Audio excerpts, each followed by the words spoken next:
Brad, before we move it on to the Indianapolis Colts here, let me talk about our good friends, betonline.ag. Everybody go ahead and visit betonline.ag for the best bonuses in the business. We got NFL back, at least we're talking about it. We got the NBA, they're in camp. We got MLB, their games are going to be starting. I think by the time we record next week, the games are actually going to be live. Professional sports in America again, can you believe it? At least one of the major ones. It all continues to heat up, everybody. Get in on the action. Visit our good friends and exclusive partner podcast, betonline.ag, to take advantage of the best bonuses in the business. Sign up for a free account and make sure to use that promo code podcast1 for the 50% sign up bonus. Brad and I are talking overs and unders. We have a few divisions left to go. I'm just happy to talk about sports again, for crying out loud. Everybody, once again, visit betonline.ag. Don't forget to use that promo code podcast1 for your 50% sign up bonus. BetOnline, your online sports book experts. Also, I've been neglecting to mention my fantasy football almanac and draft guide, Brad. Can you believe that?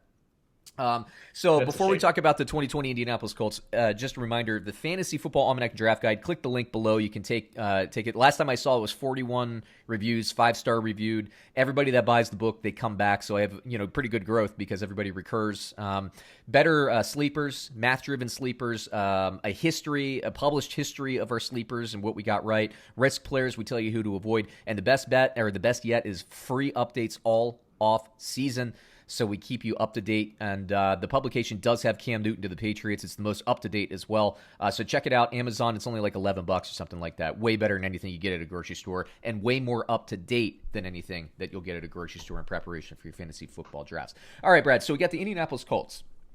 Look, man, I liked this team last year. They were good. They played hard. They were good. Andrew Luck, waited till basically an hour before the first game to retire. I thought, dude, I think Andrew Luck did them dirty. Yeah. To retire basically the third preseason game because you got a calf issue, it's his choice to make. It's his decision. So, all humans can make a decision, as we were talking about earlier. But I feel like if you were wavering, and maybe he did this behind the scenes, but gosh, man, the third preseason game to do that. So then they're left with Jacoby Brissette, who's okay, but he's not a starting quarterback. They played strong. They played hard. They were a lot like the Pittsburgh Steelers last year to me. Offensive line's good. Running game's good. Defense getting better. Jacoby Brissette, I think he went like 24-12 touchdown to interception ratio. It's just not good enough, man. And so you get rid of and basically upgrade that position. You get Phillip Rivers, who everybody saw the interceptions last year. Everybody's thinking, well, he's old. Now he's going to a new team. He has to learn a new offense. He does not have to learn a new offense. Frank Reich coached Phillip Rivers in San Diego, back when they were still in San Diego, to his best years as a professional. The best Chargers seasons, Frank Reich was the play caller there. I think that with respect to North Turner, those were also some pretty good years for old Phillip Rivers here. But putting him on this team, man, I think they turn into a very, very immediate threat. I like them, man. So what do you think about Phillip Rivers going over to the Indianapolis Colts? I always liked Rivers. For some reason, I thought he got not a bad rap, but I think he's been underrated his entire career. The guy slings it, and I just like the way he plays the game. So I think it's going to be – I think that maybe there's a possibility for a little bit of resurgence for Rivers over there. If they embrace him, they wrap the team around him for sure. I think that Rivers, the unfortunate thing for Rivers is that he was drafted in the same class as Eli Manning and Ben Roethlisberger. Both have 2 Super Bowl victories. And Phillip Rivers, I think those Chargers, there were a couple Chargers teams where I think legitimately they were the best team in the NFL in their season, and then the Patriots got past them. Like there was a year that I think they were 14-2 one year and they didn't do it. They had Rivers and Tomlinson, right? They were so baller. And they didn't make it happen. And there were 2 seasons. One, Phillip Rivers tore his ACL and still played in the game, which is freaking nuts when you think about it. Tore his ACL and played in the AFC Championship game. They lost to the Patriots, I believe, that year. So that was one year, and that was the year I think they were the best team in the league. There was another deep-ish playoff run. Maybe they lost in the second round or something, where LaDainian Tomlinson tore an MCL or something in the game and couldn't finish the game. So, I mean, there was legitimate bad luck, and there were legitimate reasons they couldn't get past there, but he gets overshadowed by freaking Eli Manning. I think he's way better quarterback than Eli Manning ever was. And Yes, I think Ben right, Roethlisberger right. fairly is historically a better quarterback. But Phillip Rivers, I agree with you, man. I think he's overshadowed and overlooked, and I think it's because of the Brady and Manning kind of jousting, and he never, in his best years, they were kind of snake bitten at injuries. I mean, when you're talking about in the in the Chargers' best season, he had an ACL tear. He had to play that championship game with a knee brace. I mean, that limits you. It limits you. Yeah, So yeah. it's a bummer. I do agree with you, man. I like Rivers. I think he tried to make too much happen last year with the Chargers, and the Chargers for the last 5 years have not surrounded him with a ton of talent. The Colts have talent.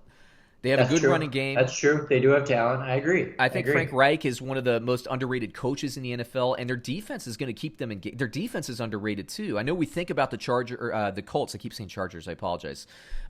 We keep thinking about the Colts as an offensive team, but their defense is baller. They're good. And so my big question for them isn't necessarily whether or not they're going to be able to move the chains. It's they have T.Y. Hilton, and then they have some other guys. They drafted a guy this year. You got Paris Campbell in his second year. You got Zach Pascal. They have some guys, but they're not a really heralded wide receiver group. But in T.Y. Hilton, maybe they have enough. So I like this team, and I do think they are my favorite team in this division. Would you go that far, Brad? Would you call them your favorites to win the division coming into the season? Well, I definitely think you can make the argument. Although I am going to stick with what I just said, that Deshaun Watson is the best quarterback in that division. Yeah. And I don't know the status of J.J. Watt. He's healthy-ish. He'll be healthy for 3 games. Right, and then he'll be out for the year. Yeah, I've never seen anything like it. He's been lost for the year. It's disappointing because as an NFL fan, we want to see greatness. We want to experience greatness. Even if we want to root against it, we want to see it, right? So that's also, disappointing. I find J.J. Watt to be highly likable. Mm-hmm. I think that he seemed. Do you think so or no? Yeah, I think so. I think in the commercials and stuff, he's fun to watch, and yeah, I do. I think he's likable. He works hard. I think he's a good teammate and a good player, man. I think the NFL is better when you have your great players playing. So it's been disappointing for me, but he's baller. It's almost like you remember when Gronkowski had 2 or 3 years where he was banged up, and you're just like, gosh, is this guy ever going to get on the field? Can we just keep this guy on the field? Yeah, please. Sure. We need more Gronkowski. We need more J.J. Watt. We need more, Deshaun Watson. When he got hurt, and gets nicked up, it's like, come on, we want great, more great. So, but yeah, he'll be back at least for a couple games.